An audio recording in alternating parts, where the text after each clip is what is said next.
are going to welcome our facilitator, who is also Dr. Hilliard, and also our students. We have three students, Mr. Brian Aguirre Santos, Mr. Cedric Brown, and Miss Hallie Brew. So welcome all of you, and we're going to jump right into our student panel.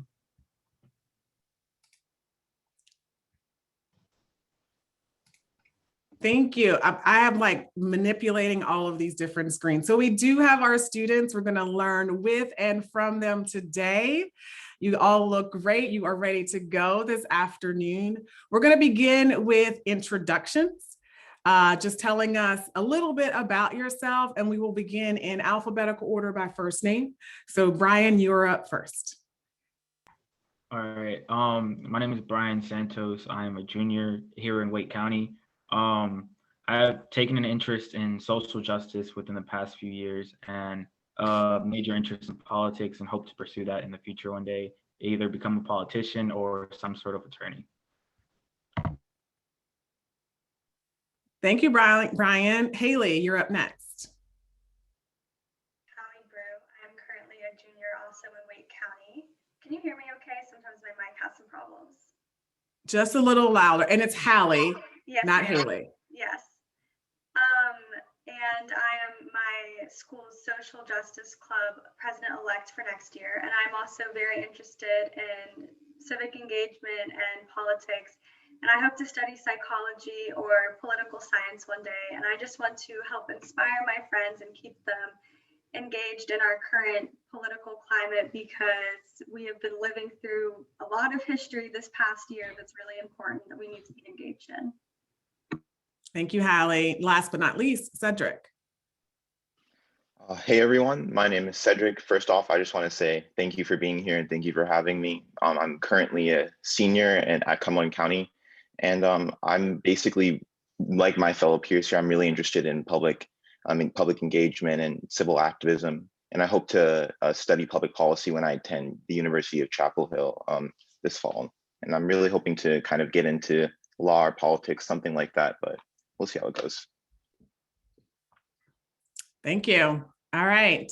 Moving directly to why we came here today is to learn a little bit more with and from you about your experiences in school. In what ways have you felt connected to your classes?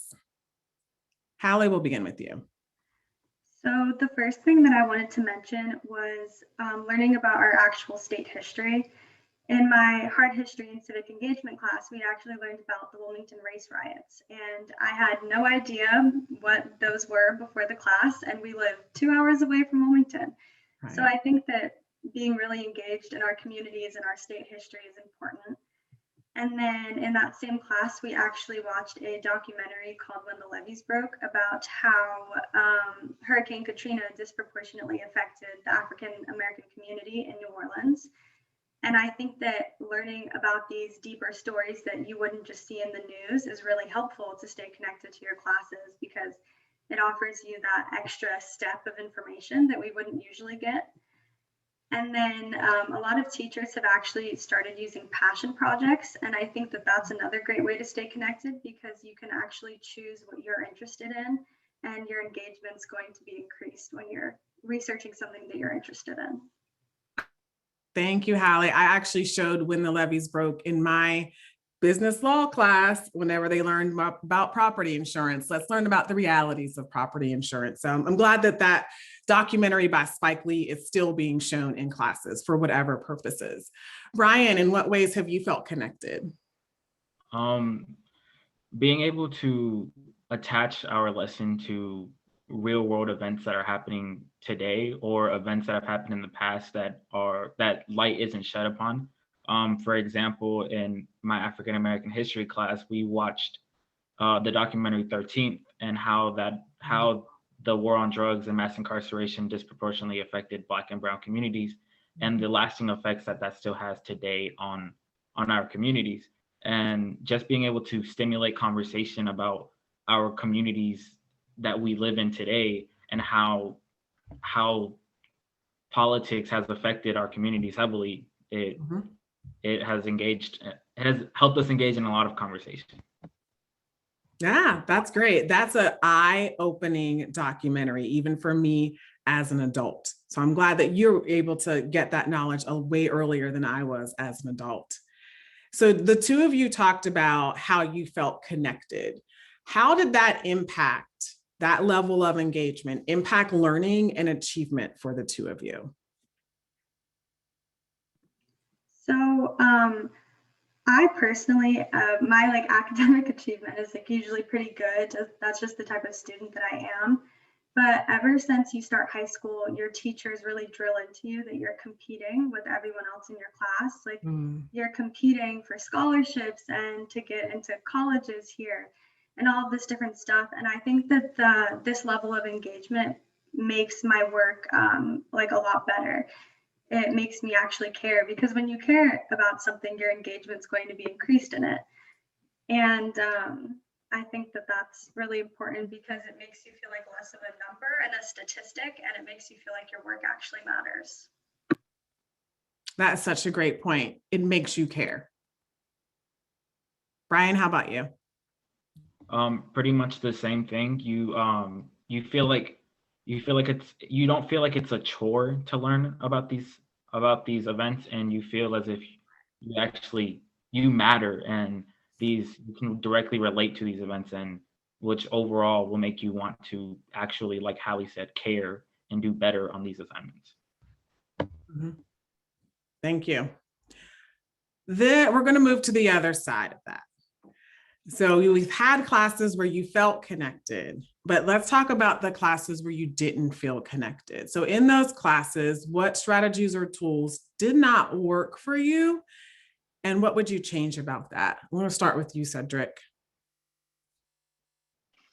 Yes, ma'am. So when we talk about like this issue of race and equality in our classrooms, I think that one of the strategies that hasn't really worked for me is just that the lack of inclusion in the curriculum kind of inhibits, students from feeling included in the lesson plan. So I think that like some of the strategies that Brian and Hallie were mentioning about how being able to connect your content to things that are happening in the real world are really great ways to kind of include everybody culturally in terms of what you're talking about. And it doesn't really have to be about politics. It can be about anything, like discussions of literature where you have primarily white characters. If you actually kind of acknowledge that in the conversation, I think that we can all kind of have a dialogue about, okay, so we know that this isn't necessarily morally justifiable in today's society, but we know that we're going to improve from that and learn from that lack of inclusion. So I think it's just kind of a matter of perspective and how you look at things. That's the way to kind of grow from that.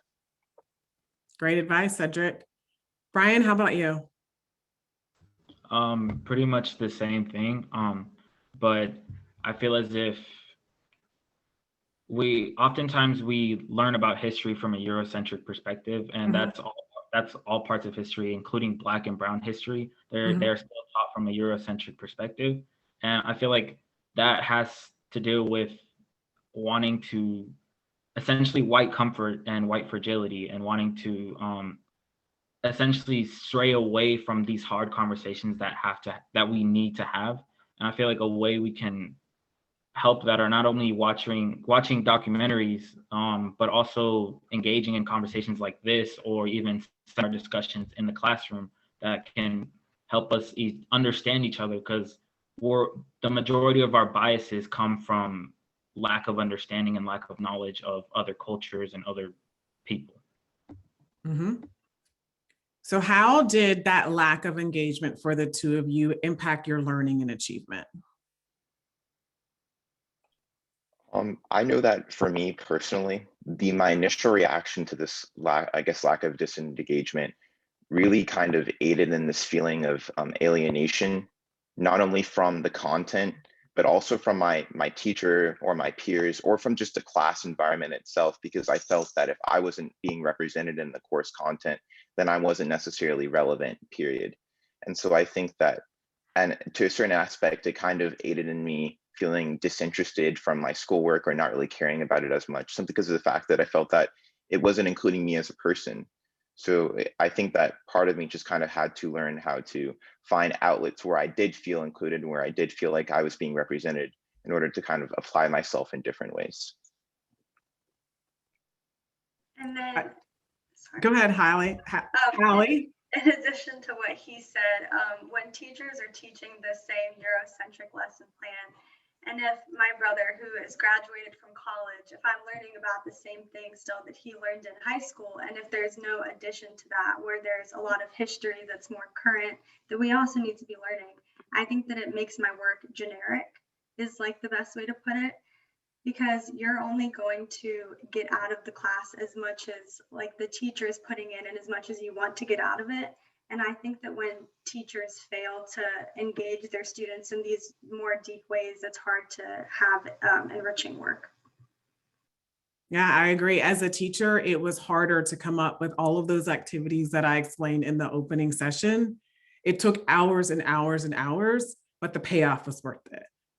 It was completely worth it, because I would not want a student to feel as what you just said, Cedric, where if I'm not represented in anything that is up there, how do you actually feel about me? What do you feel about me? All right, Brian. So I actually had a presentation on this yesterday with a different panel. And I stressed the fact that studies have shown that when students are represented, dropout rates go down and success rates go up. This is because without a lack of representation in the curriculum, students feel a lack of importance and a lack of belonging, as like Cedric said. And in order for us to kind of steer away from people feeling not represented, we need to represent them more in the curriculum and our lessons. Thank you. Thank you for doing the research and sharing the research with us, because I did not know how much it impacted to dropout rates, but definitely in engagement as well. Thank you. So we've been talking about your experiences in general, but we all know that there's a pandemic that has probably impacted how you have connected with your classes and your teachers and your peers. So talk to us a little bit about your experiences during remote learning. Brian, we're going to start with you. All right. So most people are probably expecting like a negative answer, because like a lot of people have a negative connotation with online learning and virtual learning, understandably so. But one of my most engaging classes actually happened in online learning. And I feel that this is because the teacher had a sense of understanding that a lot of faculty and staff, I think, were missing. He was extremely patient with us, and always engaged in dialogue. Like our homework assignments would be to watch the news and see what's relevant, and we would study these and compare them to different elections in the past. For example, we compared this election to the election in 1960 because it was an African American history class, and it really drove dialogue and allowed for a controlled environment where students can healthfully engage in conversation. Mm-hmm.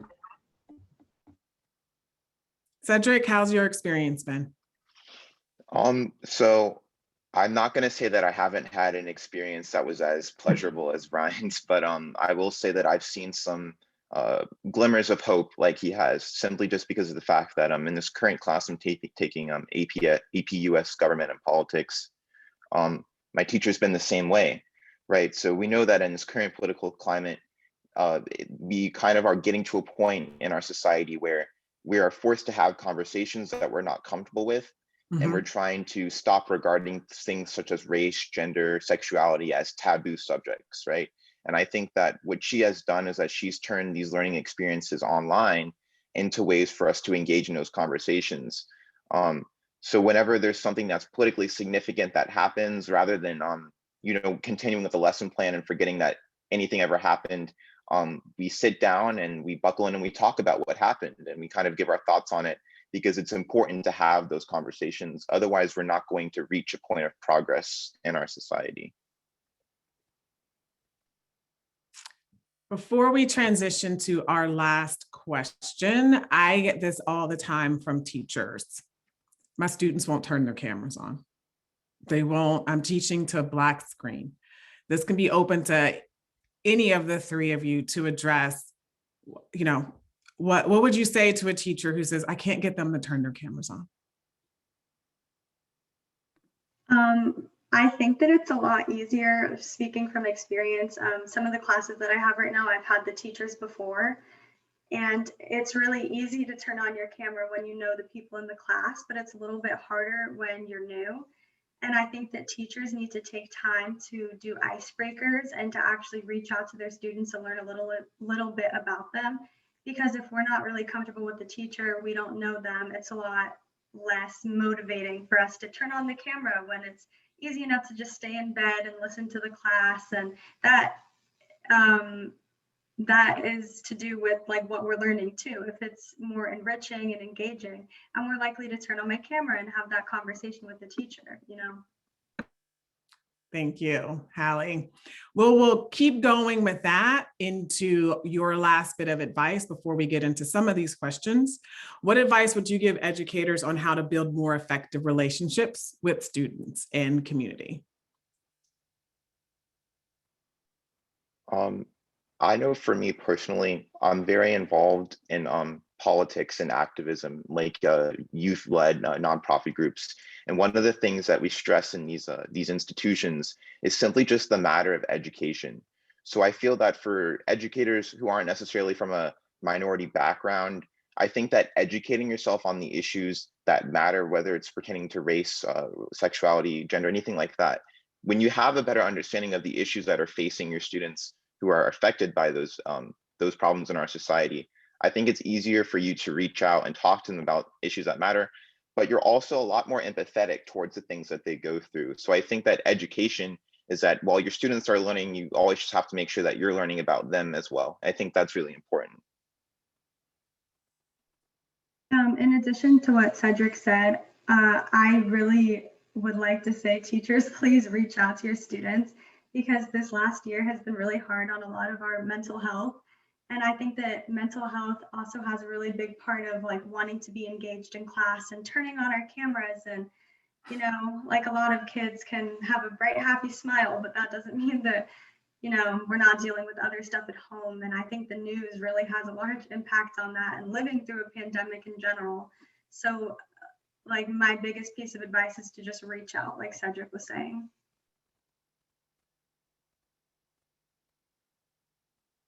Ryan, did you have anything to add? Go ahead. I think they both put it quickly. When you reach out to students who seem to be falling behind or seeing their attendances all over the place, you show them that you care, and you're not just there to get them from the assignment to the test and then on to the next unit. You show them that you care for them and their improvement as a human and as an individual, and you'll be there to help them throughout the way, because it is stressful living through a pandemic, living through a social movement and all the political climate. It can be very stressful on a student's mental health. Thank you, Brian, for your honest response about students' mental health and thinking about students' mental health. Hallie, I think you mentioned that as well. We do have a few questions from the audience out there. There's one question about, I think most of you would have been talking about history classes or maybe your English classes. What about your science or math? What strategies have your teachers used to make you feel valued and included in the hard, quote unquote, hard sciences, the science and the math courses? This is open to any of you, or if the response is still waiting for it to happen, you know, that's okay too. To be honest, I think that I'm still kind of waiting for it to happen.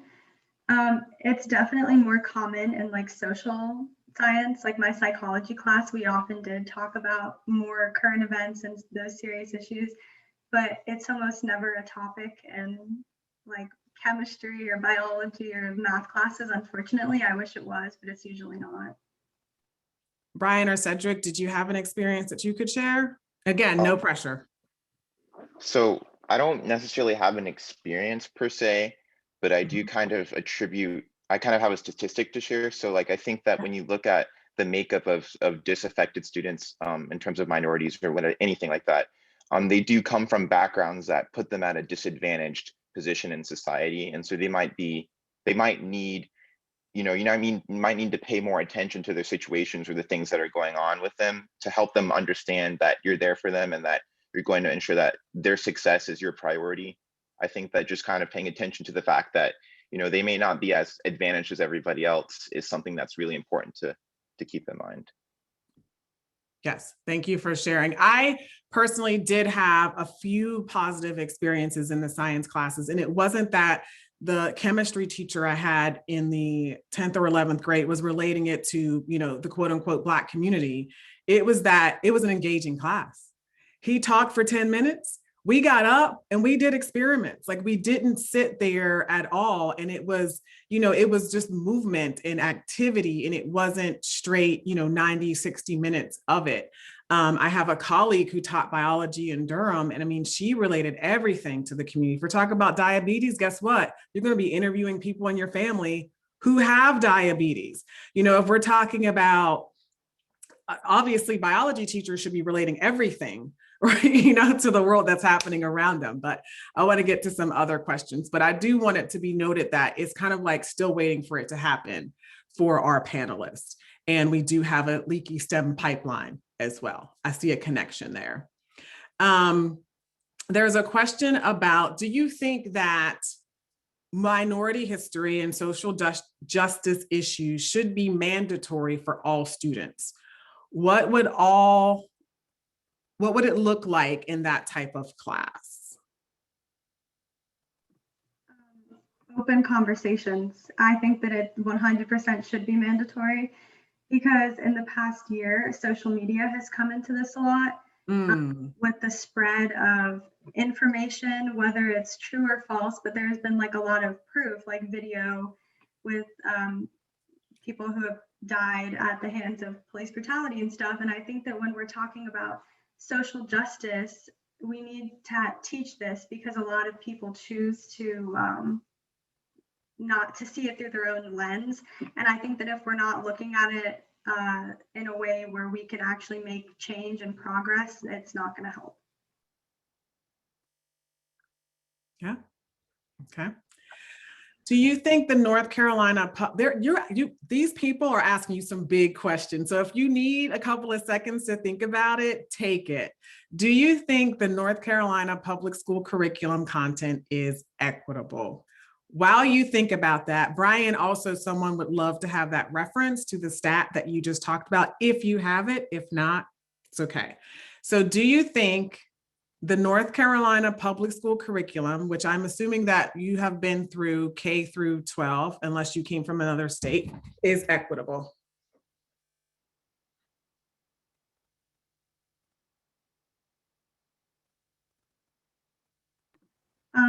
I definitely think that when we speak of equity, I think that the North Carolina curriculum could use a little bit of added information, because when we talk about equity, we're trying to make sure that we're giving students what they need, not necessarily making it equal.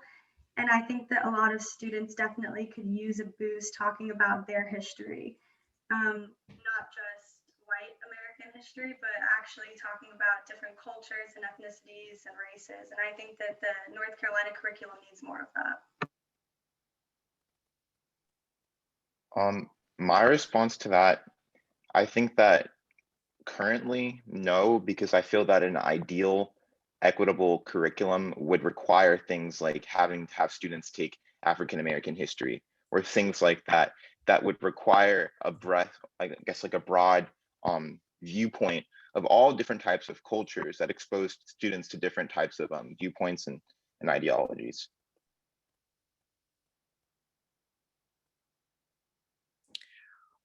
Question: what would you do as part of the next generation to help improve inclusion and relation in the classroom? What strategies do you think would work?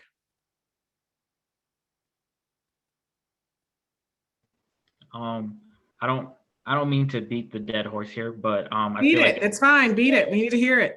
But conversation, dialogue, it's super important, and we can learn a lot from just each other rather than sitting through a lecture for 90 minutes, 60 minutes, whatever. We can learn a lot from just conversations with each other. And if somebody has a misconception that may have been portrayed, that may have been pushed by social media or the news about a certain community and you know that it's not right, then you can help straighten that out through conversation rather than just sitting through a lecture that could make students disengaged in the curriculum. Yeah, my view, I guess, to kind of deviate from what we've been talking about here, is that as an individual, I'm very passionate about the idea of political education and ensuring that everybody participates in our government. So I think that in our social studies classes or in our humanities courses, if we promote students participating in government, whether that means finding internship opportunities for them to get involved in politics and the things that matter, or having them, have leaders from civil rights groups come in and talk to students, things like that, that kind of brush off the idea that politics are taboo when it comes to education. I think that our students will be a lot more knowledgeable about not only politics in general, but also just about the world around them, because they'll have exposure to these different cultures and these different viewpoints. Thank you, Cedric and Brian.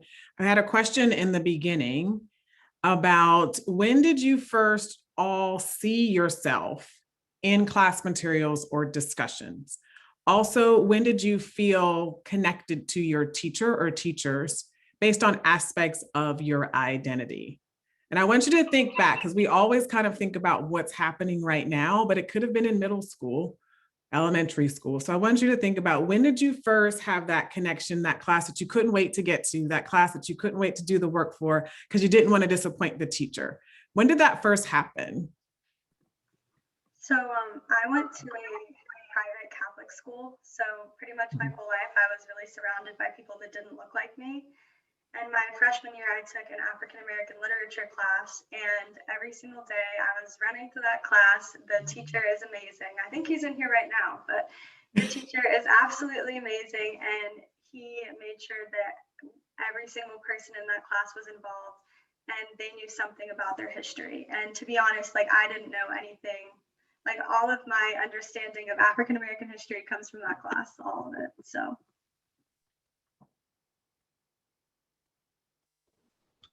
So with my personal experience, I am an Afro-Latino male. So as an Afro-Latino, the Latino side of me it has never been represented in history and literature in any part of my education.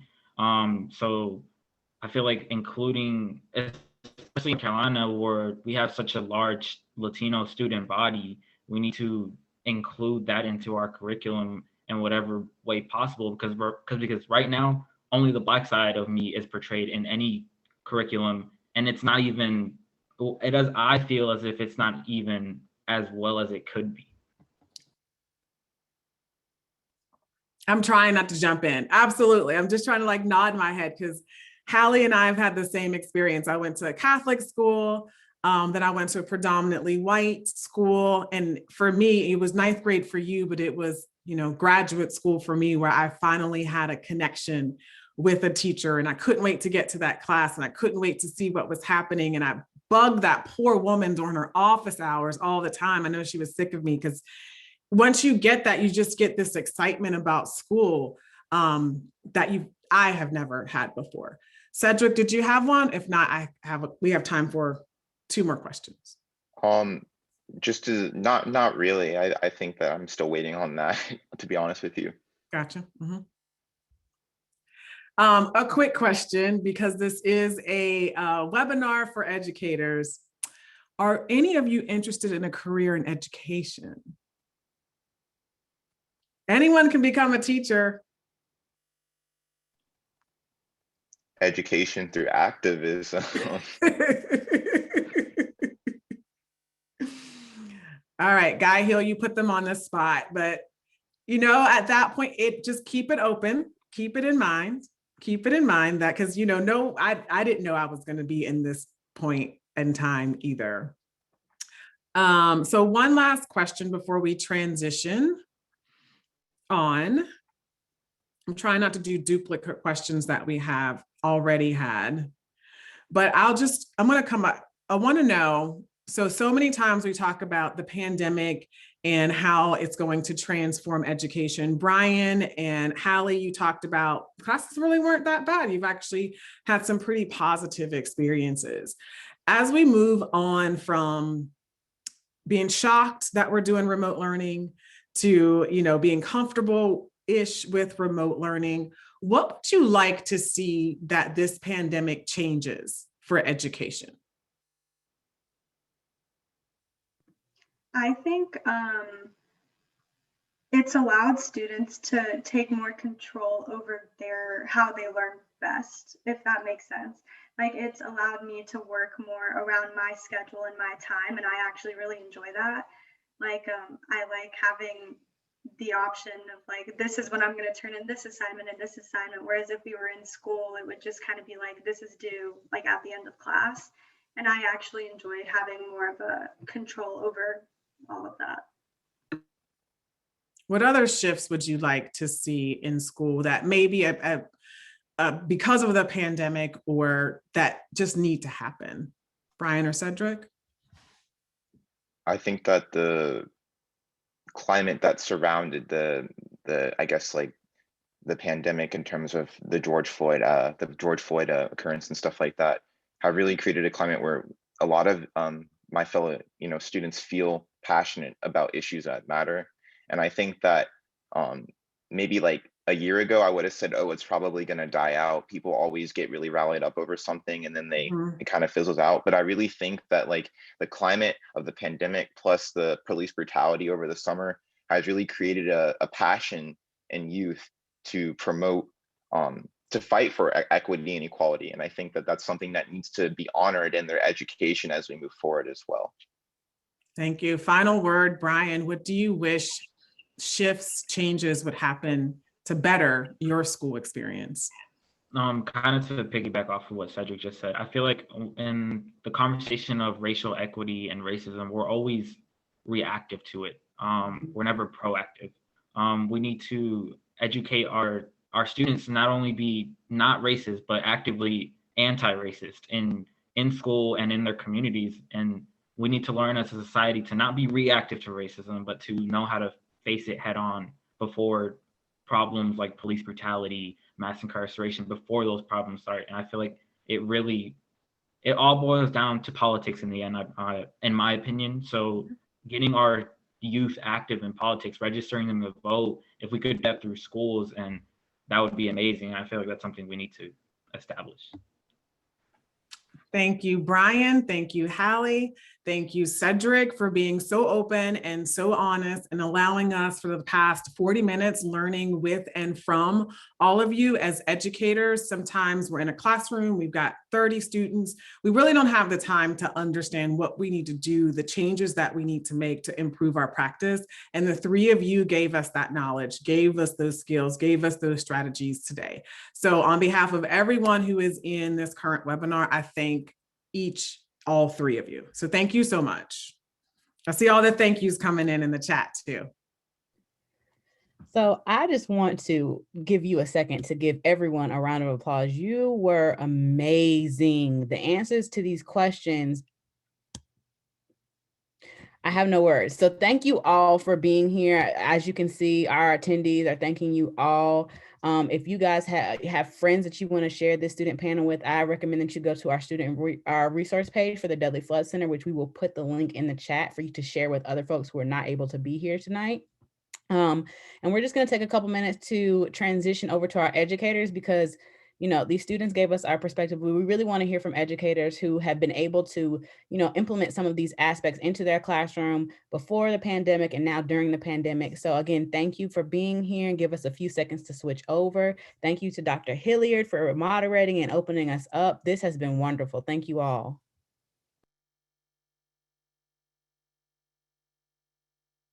Oh, excuse me. Also, don't forget to engage with us through Twitter. We do have those hashtags and our Dudley Flood Center Twitter page available. There is also a discussion question in the chat as we transition to our educator portion. And we just want to know, what are some key takeaways that you have gained from our student panel, and how will you apply some of these takeaways in your classroom and in your work?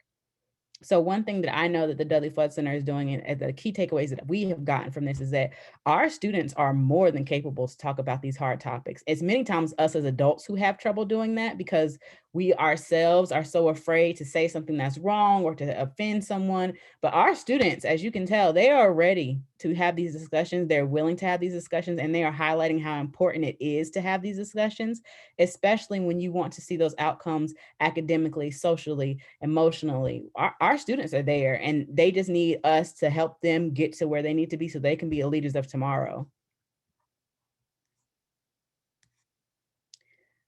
Okay, so, we're still transitioning.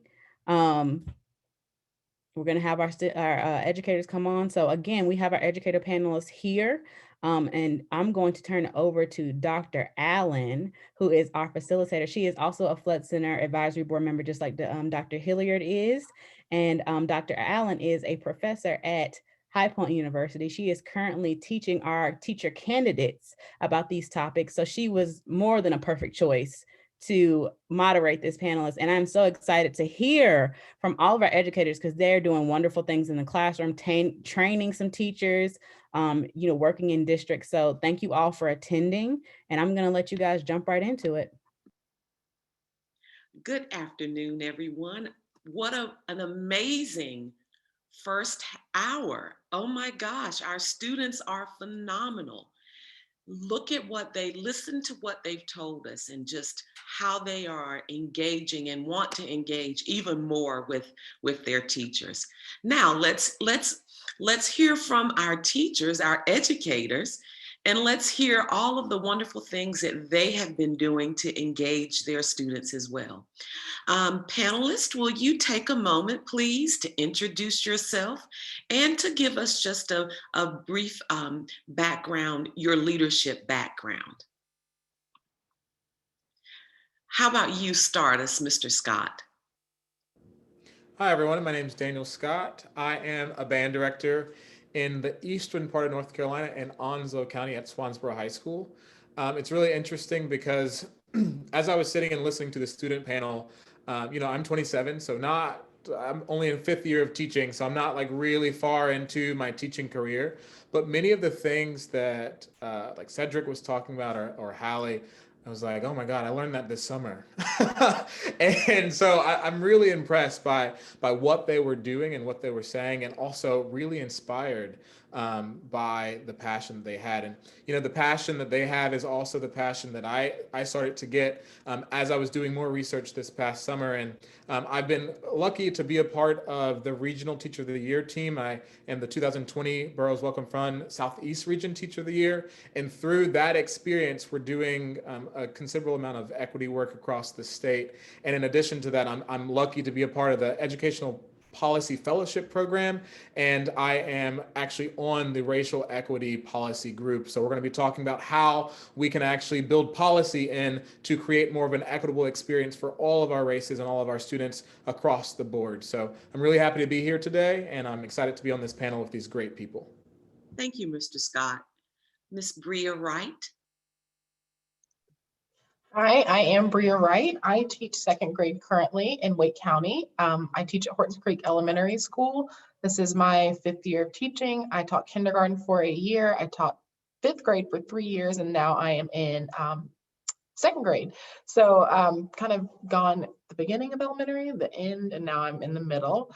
And I'm a product of Wake County Public School System. So it's really cool to see where Wake County was and now being in it, and where we still have room to grow. But I love Wake County. I love my job. I love my kids. I also serve on Teaching Tolerance. Now we have been renamed to Learning for Justice. So I serve on the advisory board for that. So I get a lot of really fun, a lot of fun and a lot of networking experience, a lot of engagement around racial equity and social justice. That being part of that collective really fills my cup. So that is kind of who I am as an educator. Thank you. Thank you, Ms. Wright. Janelle Powlin. Hello, I'm Janelle Powlin. I'm born and raised in Fayetteville, North Carolina. I've been teaching for 15 years. I was in elementary for 12 years, and I started teaching social studies in middle school, 6th grade social studies. And I also teach beginning teachers and struggling teachers an equity-focused classroom management class. And I'm just really happy to be here. We're happy to have you. Last but certainly not least, Mr. Dyson Pizon. Good afternoon, everyone, and thank you for the opportunity to be here. My name is Dyson Pasion, an educator serving in the Chapel Hill Carver City Schools District. Um, in CHCCS, my role is an equity specialist in the Office of Equity and Inclusion, and I collaborate and work with schools, administrators, teachers, as well as departments across the district in breaking down a lot of the barriers that lead to the opportunity gap that we see in our systems. Before that, I was an instructional coach in a neighboring district and started my career as a science educator, middle school, 8th grade. And right now I currently serve also in the policy working group for EduColor, just really excited to be here with y'all today. Wonderful, thank you. As you can tell, we have a wealth of experience, and we are so excited to engage with our teachers and our educators today. Let's go ahead and begin by thinking about and making sure that we can kind of understand what it is that we mean when we talk about culturally responsive teaching. So if you will you tell us what is culturally responsive teaching and how can CRT, as it's commonly known as well, help in closing the opportunity gap for students? Who would like to jump on that question? I don't mind starting us off. Thank you. Well, I think that's going to be the question that we're going to be answering throughout the whole panel, right? Is how will CRT help us dismantle the barriers that we see in our system so that we can lessen that opportunity gap. When thinking about CRT, really, it's like was said earlier, it's a mind shift, right? How are we moving our practice as educators so that we're using students' strengths and their cultural understanding of how students learn and make meaning, and using that as a way to leverage sort of what students already know into new content, into new ways of thinking. I think another really important part of culturally responsive teaching is that there's a creation of a learning partnership, right? Beyond just building a rapport with students, you're really in a co-equal learning partnership where you're learning with, right, and from students while they're learning with and from you. I love those. I love the terms that you use: mindset and partnership. Excellent. Mr. Scott, how about you? Right, and I think what Dyson said so beautifully was just that culturally responsive teaching is having an understanding of whom and what you are teaching to whom. And also, when we had spoken before, we have to recognize that culturally responsive teaching doesn't only include one specific race or only races of Black and Brown students. Culturally responsive teaching is happening every single day in our schools, but it's only the wrong culture that we're focusing on. There's only one culture in our schools right now that, since the beginning of time, has only been catering to a majority culture within our country. And when you look at the statistic that for the first time in North Carolina history from 2018, that now we have a minority majority in the state's population of students, but we haven't addressed the way that we're educating our students from the beginning of education. And what's really interesting when you think about education is that it was first created not to create thinkers and doers. It was created to have more factory people within the factories of Henry Ford or Carnegie. And then that system not being for thinkers and doers, then shutting out specific minorities in American culture, then you allow them in, but never recorrect what the issue was in the first place. So we've been doing culturally responsive teaching for a long time, but we've only been focusing on the European culture. And so I think really what we have to talk about is that culturally responsive teaching is being aware and understanding who is in your classroom and teaching to all of those different types of students, not only focusing on one particular student, like a Black student's in your corner, so you're going to only teach about Black American history, because that's not what life is really about. When we recognize that 51% of all of our students are of color in our classes, that still means that 49% are white. And so you can't ignore all one culture to focus on the other. And I think sometimes the pendulum swings on one side or the other. And I think where we have to meet is somewhere in the middle and recognize that we're all stronger together. You know, there's that African proverb, Ubuntu, I am because we are, right? And so focusing on how we all collectively have made this a better country is really where we should be going with culturally responsive teaching. So how collectively do all of your students benefit your classroom culture? And if we focus on that, we'll be hitting the nail right on the head, I believe. Excellent points. And you know, it's all too often we think that when we hear the term culturally responsive teaching, we often think that that type of instruction is primarily to benefit students of color or students from lower socioeconomic backgrounds. But we need to maybe think about how this type of instruction is now a type of engagement that's beneficial for all students. So with that, how do we look at culturally responsive teaching as a way to maybe engage students in becoming more independent and critical thinkers? How can we use it as that tool to enhance the independence of students and them to becoming even more critical thinkers? Well, I think the student panel really said it best. When you have this type of teaching, the student themselves feel involved and invested in their own learning. So when you're building that classroom community in your classroom, and you're making students feel like they're a part and that you've centered your lesson around them, they're so used to other subjects and so used to, okay, if I'm quiet enough, she's going to give me the answer eventually. Well, if they know that when they come into your classroom that you're not going to give them the answer, they have to think, they have to problem solve, they have to use the information that you have taught them previously to come up with that answer. They're going to slowly realize that, hey, I'm responsible for this. This is what I need to do. And so I think that is like the perfect way to get your classroom like involved. Anyone else? Sorry, I would also like to add, so if we're thinking about culturally responsive teaching, we're responding to all of our kids, kind of like what other folks have said already. And so we're kind of getting to know them as individuals. We're not letting stereotypes lead our thinking about kids, right? You're not like, oh, I have a group of Black kids. Let me go find this Tupac poem and read this with them. First off, they probably don't even know who Tupac is. Like, let's be real, right? This generation, they may not, you know? And so it's getting to know who all of your kids are and making sure everything we do is tending to their needs.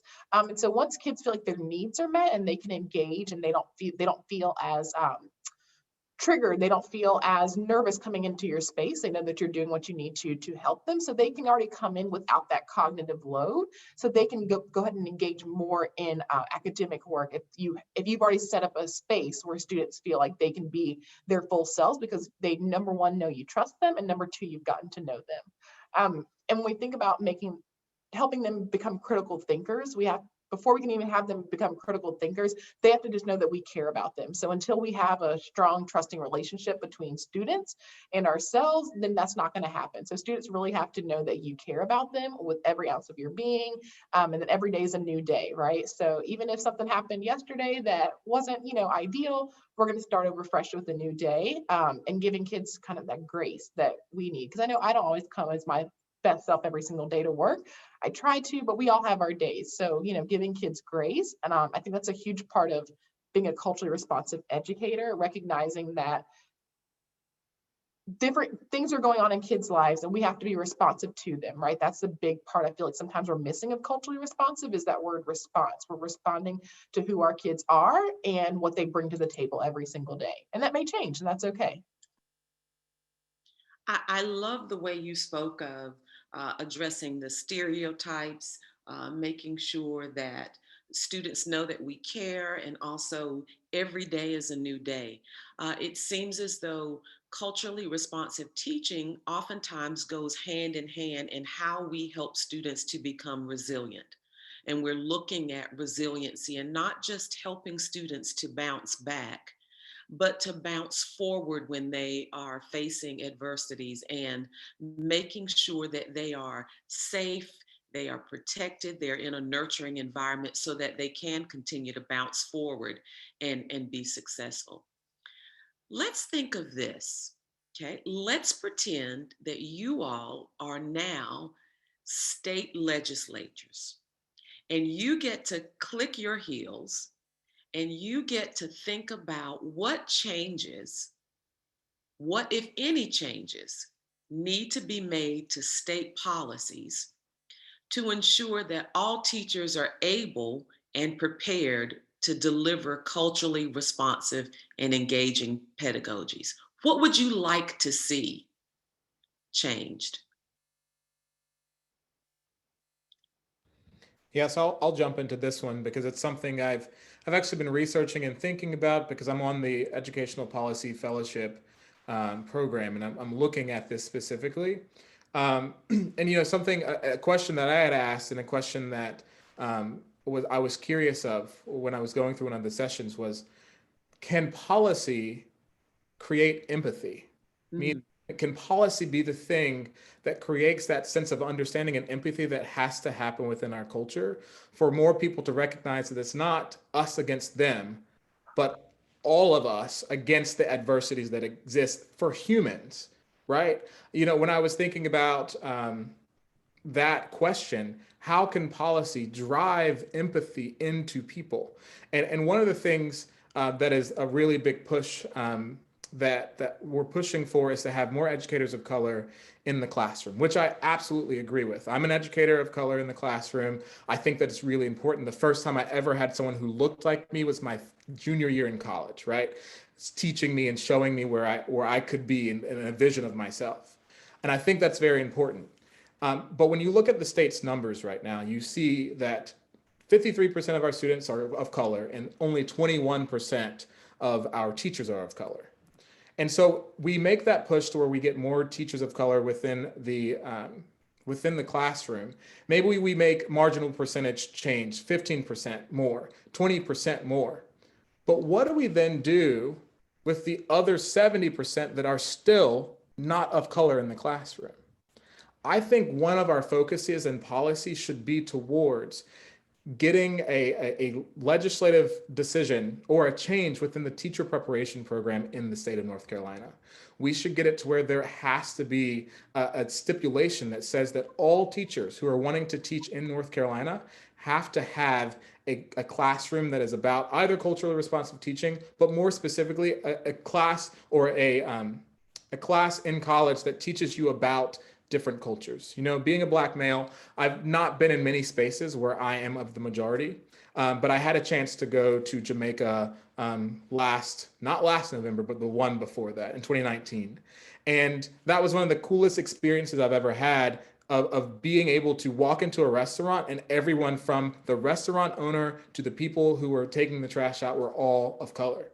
It was the most amazing experience I've ever had that changed my teaching forever. And that's another experience that we should be giving to all of our educators. So policies should be driving dollars that are funding educators to go and study abroad, to study other cultures, to have that proximity completely canceled. Getting our educators the experience within classes. We have multiple different African American history courses, women's study courses, all these different courses that could break down these equity barriers that exist within our classrooms, but we're not putting it within the curriculum. We need to make sure that all of our educators, especially our educators who are white and women, which is the majority of our educators in our system right now, are going through those classes. And then for the ones who are already in, making it a stipulation to get your next SP2 or continuing license, you have to go through professional development that's about racial equity and about LGBTQ studies, something that is giving our students a fighting chance with these people who are already in the classroom. And I think that would be something that policy can drive, that's going to at least put the people who are teaching our students into a mindset of empathy and understanding. Powerful, powerful pieces, Mr. Scott. So yeah, there's a lot of great points that Daniel made, and there's a lot of different spheres of influence that affect students' educations in North Carolina, right? One of them being local school boards and thinking about what happens locally, and the decisions being made by local school boards. So something that I think would be critical, right, is when school boards are making those decisions, right, that they're using the knowledge, that they have the most knowledge possible, right? And oftentimes they're not getting data that's disaggregated, right? So they don't see what's happening. You might see that we have like an 80% achievement or of proficiency, right, overall. But when you break it down by different student groups, you will start to see where those gaps are. So making sure that when school boards are making decisions, that they have that data available, and that that's a practice, and also using a tool like a racial equity impact assessment.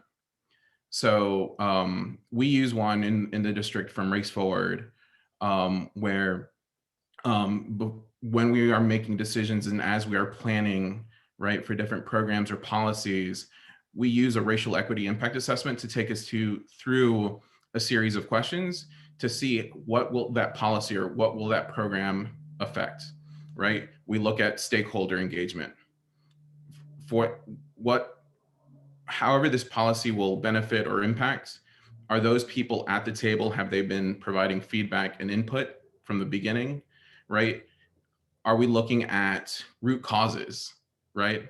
Or are we just simply trying to sort of use a Band-Aid and covering it up? But are we really looking at root causes and trying to solve those root causes? And also, who impacts? Who does it impact? Who benefits? And who doesn't benefit because of this policy? And looking at decision making and planning through a lens of racial equity, I think is very integral and something that's missing in a lot of local school boards and district administration. Dyson, I think we have a question in the chat. If you will rename the reference resource that you spoke of that you're using in your district. Yeah, absolutely. If you'll drop that in the chat, then I think everyone can benefit from that. This conversation is so rich and it's so needed. And from a higher education professor, what I often hear from students in my classes is that they are just a little resistant, or maybe resistant, not resistant, but there's some hesitancy to really unpack and engage in culturally responsive teaching because they themselves are uncomfortable with the story. They don't know the history themselves. So how do we teach teachers the history so that they then become more comfortable in unpacking histories that might not mirror their own, so that they can then engage in more culturally responsive teaching?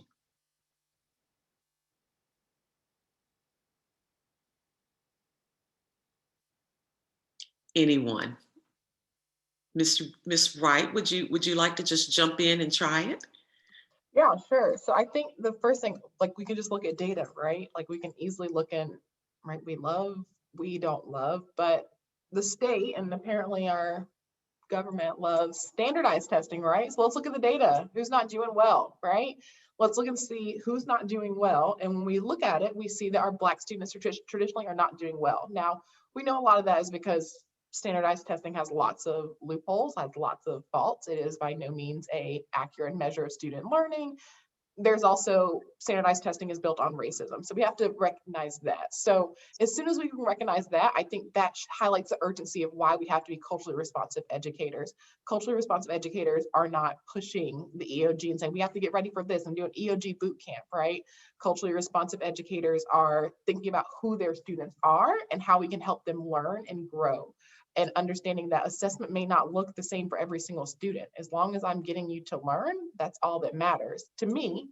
But I also recognize we still have to play the game. We still have to play the standardized testing game. So, it's kind of it's a double-edged sword that we have to jump in. But I think letting people know kind of where we've been. And I was part of another webinar that my principal worked on with our leader of our Office of Equity Affairs. We talked about W.E. Du Bois' work and how far have we come, right? So having people see where we started as a educational system and where are we now? Are we really that different than where we were? I think that can kind of help people see, okay, we've not really made as many gains as we think we have. And that can kind of jumpstart some people into thinking about how we still need to change, how we still have work to do.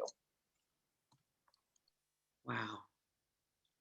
Would anyone else care to join in with that? Because there's so many pieces to Ms. Wright's statement, in that helping teachers to understand and feel comfortable with hearing and understanding and their own learning of the history. And oftentimes I know that standardized assessments kind of put a additional weight on how well teachers can engage and how well teachers can really spend the time to unpack and teach. But we see now clearly from our student panel and from what you all are sharing that it is needed. Would anyone else like to maybe add to that, to Ms. Wright's statement? Yeah, sure. I'll jump in. Wait, Dyson was about to. Go ahead. You got it, bud. I just, I guess, wanted to push back a little bit about being comfortable, right?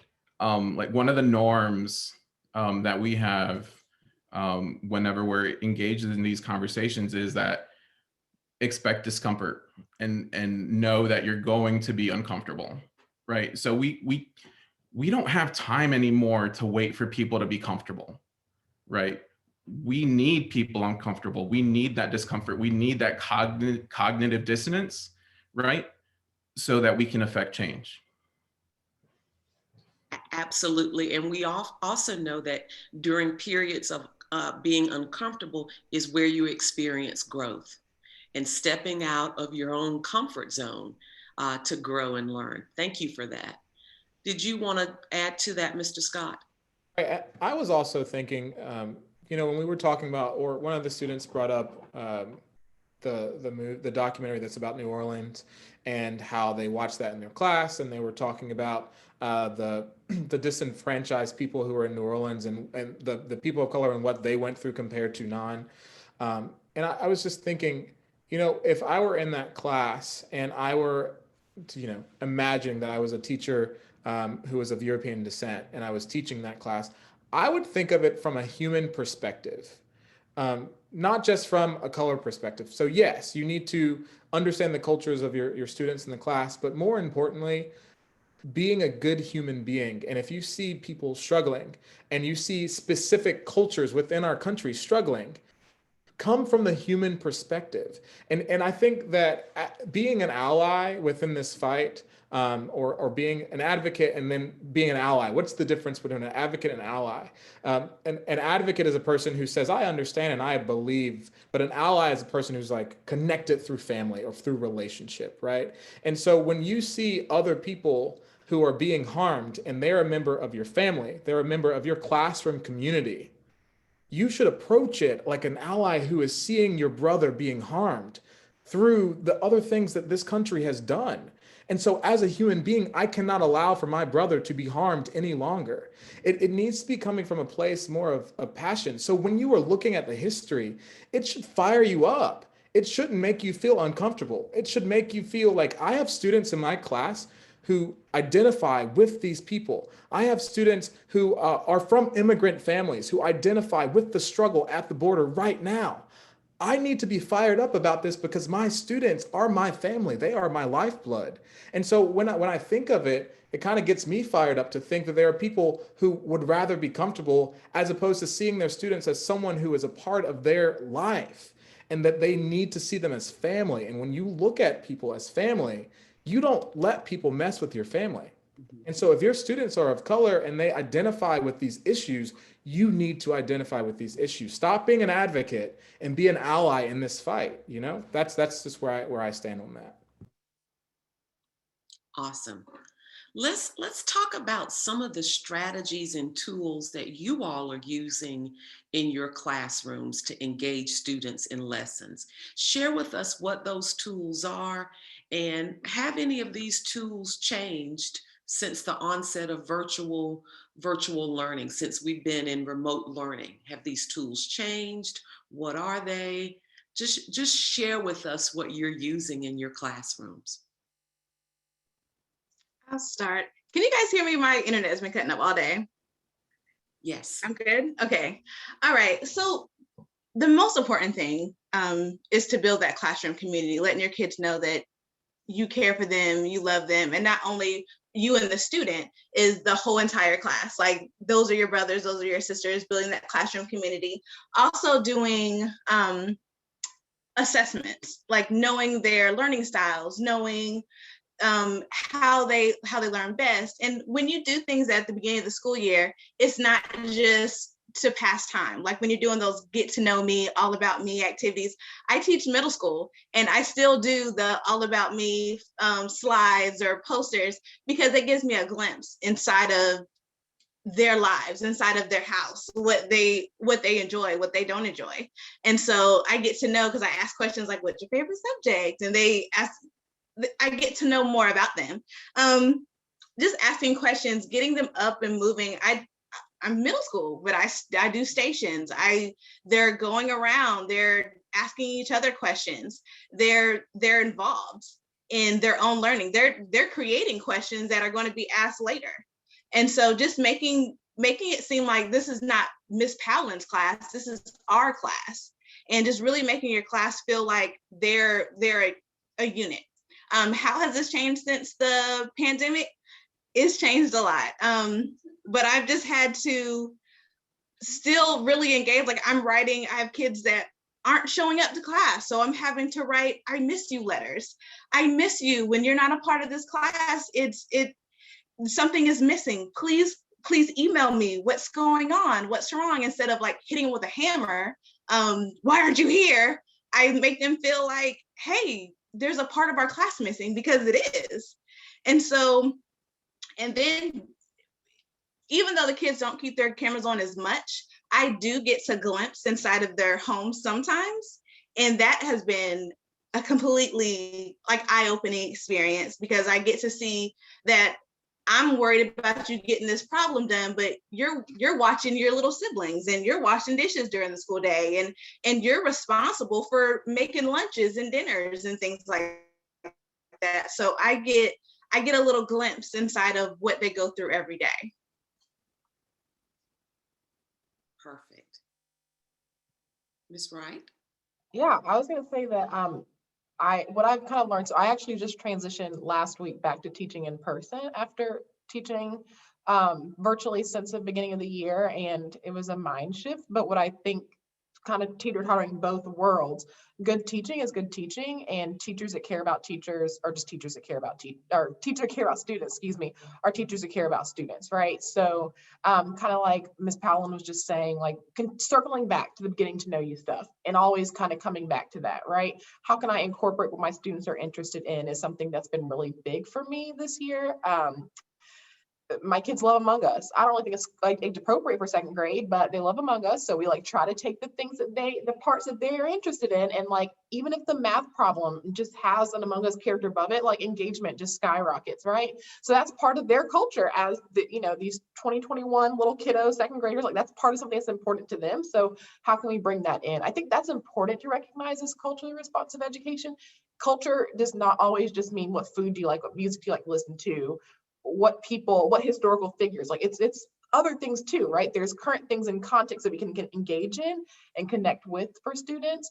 And we did a lot of that virtually as well. But one big thing that I really think is important for culturally responsive educators to do, we always level set at the beginning of our lessons. Every single day, at the beginning of the school year, we came up with rights and responsibilities as learners. So I told kids, we all have a right to learn. We talked about people have not always had that right. We are now afforded that right. So we have responsibilities to make sure we can learn. So we talked about what we need from ourselves, our classmates, and our teachers to learn, and kind of came up with the class, I don't want to call it a contract because that's too formal, but class expectations together, where we all come in space together and we go over them every single morning and agree to them before we even start our day. So I wanted to get their feedback and kind of make it that collaborative split space that we've been talking about. It's not just Ms. Wright saying, I got this poster from the store, here are all the rules I think we should follow, but a collaborative space, because I want to hear what they think, right? I want to hear what my students need from me to be successful so we can have a collaborative learning space together. So I'm trying to be responsive again to their needs and whatever cultures and whatever backgrounds they bring into our classrooms. That's a way I've done that virtually and in person. So in the virtual setting, had to do a lot more of that just to help them see that like even though we're all little squares on the screen, we still are a class community. And when one of, like as Paolo said, when one of us is gone, a piece of us is missing. But when we do come together, we are a class community. Awesome. Thank you for that, Ms. Wright. Looks like we have time for one more question, and this will be for the entire panel.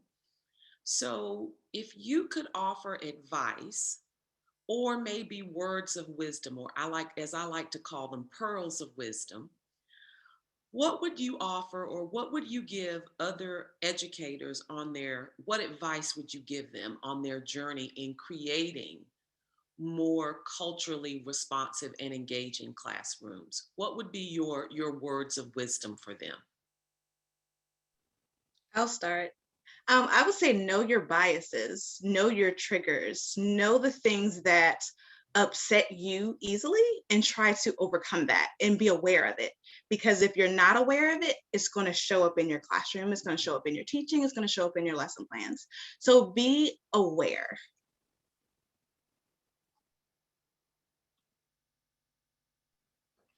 Yeah, I was gonna say the same thing, right? There's a lot of self-work necessary before engaging in culturally responsive teaching, right?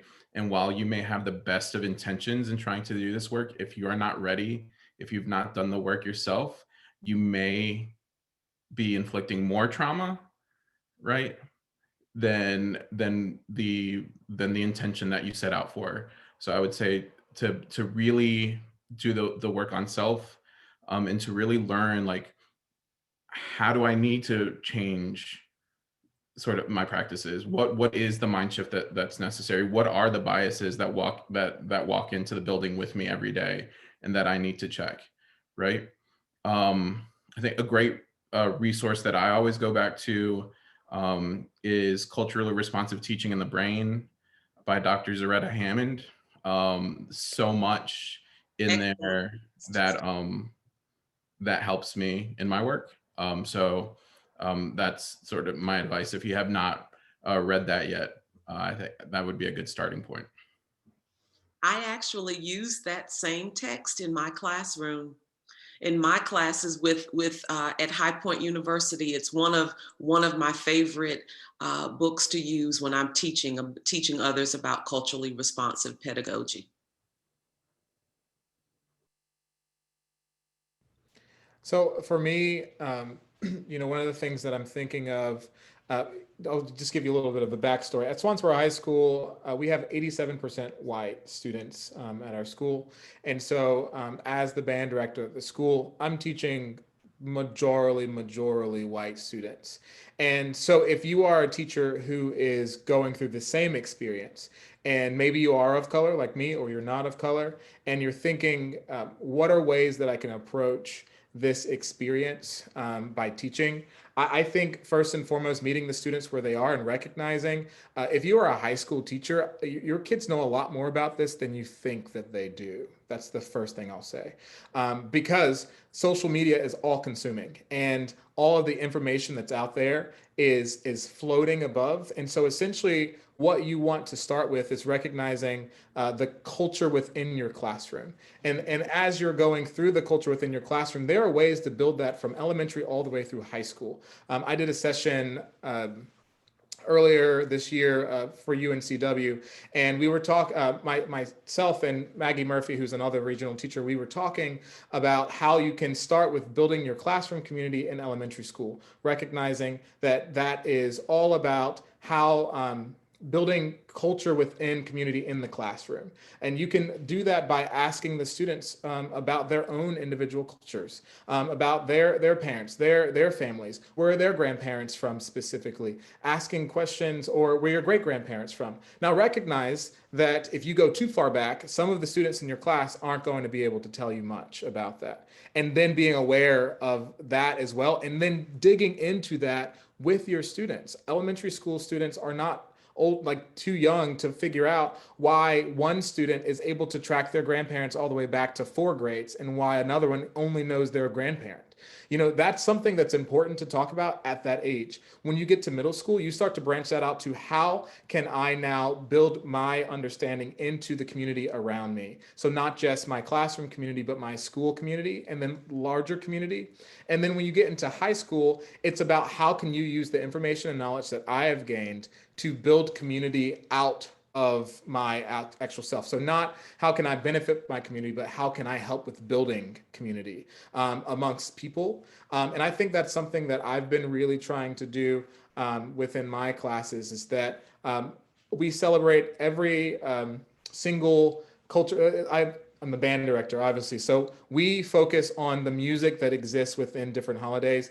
We focus on Dia de los Muertos and the music of Day of the Dead. And we had an entire 2-week-long lesson about music of the Day of the Dead and how that music, we took music from the Latin Mexican American culture to build upon American music. And we talked about how that matches things that are within now American music that we took from from Mexico with the Dia de los Muertos. And now we're going through an entire segment of different artists who have changed the face of music, who are all African American artists because it's Black History Month. And using music in that sense to where we're studying music through history, music through social justice and change, music through community and culture. And by the way, even if you're a science teacher, if you're teaching specific subjects and specific ideas within your science class, you can actually talk about the year that this invention was created. What was the leading song in the United States? It might have nothing to do with the actual lesson, but your students will be more engaged because music is culture and culture is music. You can utilize music in every facet. If you're a history teacher, if you start off every single one of your history lessons with an actual a specific song that you know is tied to that specific protest movement or that specific idea in history, your students are going to remember all of that, and meeting them to what every single person has their favorite song. And I actually feel when someone says, what's your favorite type of music? It's actually a really personal question, because you can learn so much about a person through the music that they listen to, and utilizing music in all of your classes is something that you should absolutely do. If your students you want your students to walk in and you know that this lesson is about to be a really hard lesson, play them a jam to walk into so they're excited to get to that lesson. If you're not playing music as your kids are coming in and leaving the class, you're missing an opportunity, absolutely. So I had to plug that in there because I'm a band director, but we do culture through music and everything, and the kids get it. They instantly get it, because I can talk about this artist. We were talking about Billie Holiday the other day, and she was one of the first artists to ever go against the establishment in the 30s and 40s with strange fruit. And we were talking about what is strange fruit? What is it talking about with this particular song? Well, it's talking about lynchings. Well, what are lynchings? And then I showed them there was a man lynched today on the NAACP building. And I said, what does this mean? And why was this building torched? And why was this flag burned for 56 consecutive days? What is this entire lesson about? And they were able to take that through one song. So you can find the same connections through music and through song to do with your lessons, and you can build in culture in that as well. I love your comment that music is common between us all with culture and bringing people together. This is a perfect segue, and it looks like we're only going to have time maybe for one question. And I looked through, and I thought this one was an excellent question, and it is: what advice do you have for teachers who may feel unprepared for the pushback from some parents and administrators when they are stepping away from teaching the prescribed curriculum? And your example, Mr. Scott, was I think what this Amber was asking with this question. How do you address that pushback that you may get from either parents or administrators when you're wanting to infuse different historical events that might not be outlined in the curriculum that teachers are using? And that's open for any panelist.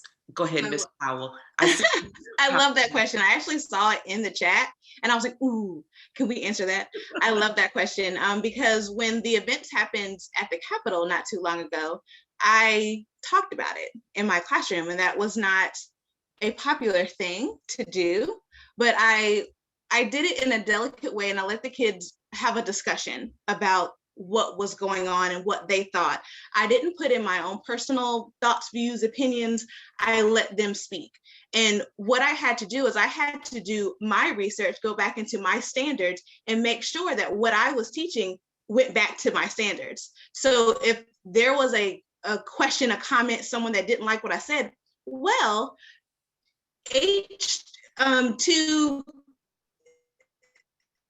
or I can go back to my standards and say, well, it aligns. This aligns with what I'm talking about to do with what's going on today. And so I just happened to be teaching about Greek culture and the beginning of democracy. So I was able to tie it in. And so there's always that standard that you can look at and find that you can tie it into what you want to step out and teach. My favorite standard to always connect things back to is the first Common Core Anchor standard about key details and ideas. So, or key ideas and details. You're looking at a text and you're using text evidence to answer questions, right? So we can do that with any text. You can do that with any text, any song, anything, right? I think it does kind of get sticky because then you want to make sure you're presenting things from multiple viewpoints. And of course, there's going to be pushback, you know, what on either end of the spectrum, right? Because if my son came home and he had something extremely problematic, I would push back if I didn't agree with it too.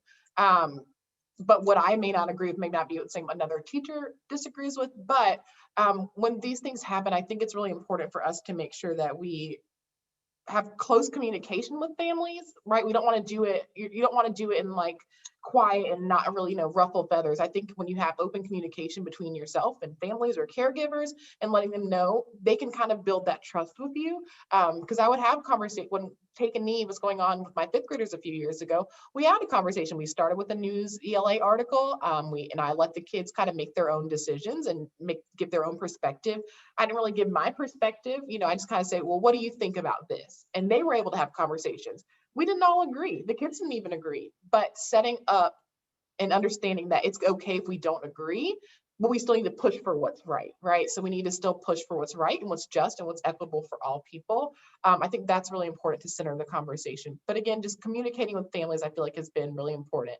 And so you're not going to always be able to get people all on the same page, right? If we did, then we wouldn't have elections, right? We would all know exactly who our president is or know whatever government official is. It's okay to have different opinions.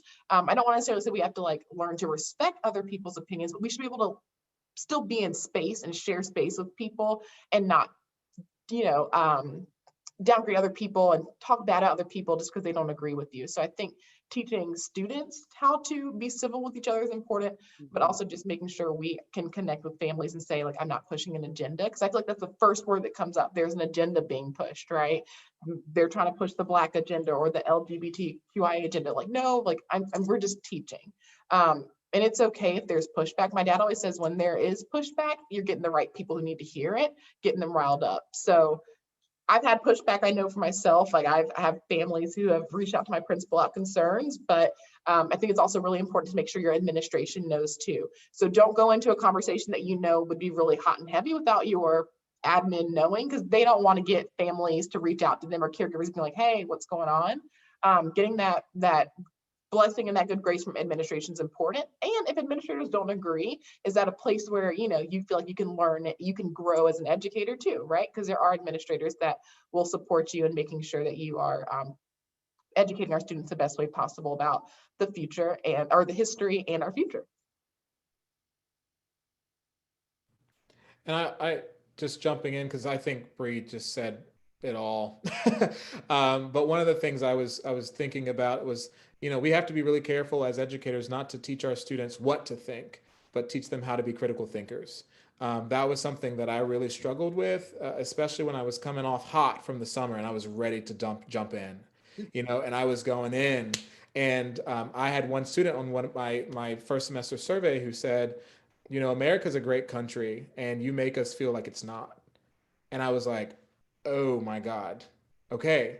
No. That's not what I was trying to get at. I was like, this is absolutely the greatest country in the world. But that doesn't mean greatness means that it can't be fixed and worked on and continuing to work on. The thing that makes America great is that we're continuing to learn as Americans. And you know, that's one of the things that you have to ensure that you're not just telling the kids like this is how it is and you got to get over it. You know, it's got to be critically thinking and bringing it back to classroom community and community within you. You know, if you are looking at your friend and he is being treated this way, what would you do? As a human being, what would you do? And you know, getting our students to think critically about the things that are happening around. And I've had no issues this semester with the same exact lessons, but I've been structuring it in a way that this is beneficial for all of us to be learning in this way. The only other thing that I'll add, and I'll be quick, is right, there's strength in numbers. So use your learning community, use your PLC, vet those resources together. And if you're doing this together, then you have each other to back yourselves up too. Here's our final question. What one word would you use to describe culturally responsive teaching? Just one word.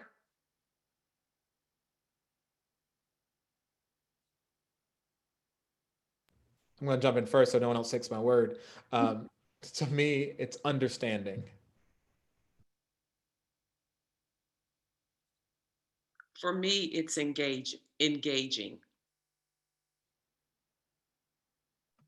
I would say mindful. Community? Partnership. Love it. Thank you all for a phenomenal panel. I think we are going to, I see one word, teaching, here in the chat. Another word, loving. Outstanding words. Thank you all. Important is another word. The chat box is just on fire with great terms. I'm gonna let Miss Kazoo wrap us up for the day, and she'll give us some parting instructions and tell us about the evaluation. But thank you all again for such an engaging dialogue. And Ashley? Thank you, Dr. Allen, and thank you all for coming and being panelists today, both the student panelists and you guys as educators. You have been wonderful. I am sure that there are many folks in the audience who have learned so much from you today, and I just thank you again for taking time out from teaching and being with your families and coming here and being on another Zoom, because you know we are in the time of Zooms. But just to let everyone know again, thank you so much for coming. There will be an evaluation link in the chat. Please take the evaluation. Let us know what you think. If you have any suggestions, if you know of students, if you know of educators that you would like to be a part of this experience to highlight their voices. The next two topics that we're going to be addressing is kind of diversity and equity in STEM education. And then we're going to talk more broadly about educational equity and opportunities, as is in the name of the Dudley Flood Center. We do encourage you to go to the Dudley Flood Center, visit that website, our resources and video pages. We will have a link to this recording up by tomorrow. You will also receive a follow-up email tomorrow. If you don't get the evaluation link in today's chat, you can go through that email tomorrow, get your evaluation, and also get a link to the resources page for the Dudley Flood Center landing page. Thank you again so much for coming. Please feel free to reach out to us. We love hearing from you. And we love being able to highlight student voices and educator voices, because we often hear again what is wrong with our education and what is wrong with our schools. But there are educators and students out here who are doing wonderful things, as you see. So we want to highlight your voices. So thank you again for coming. And we will see you next time.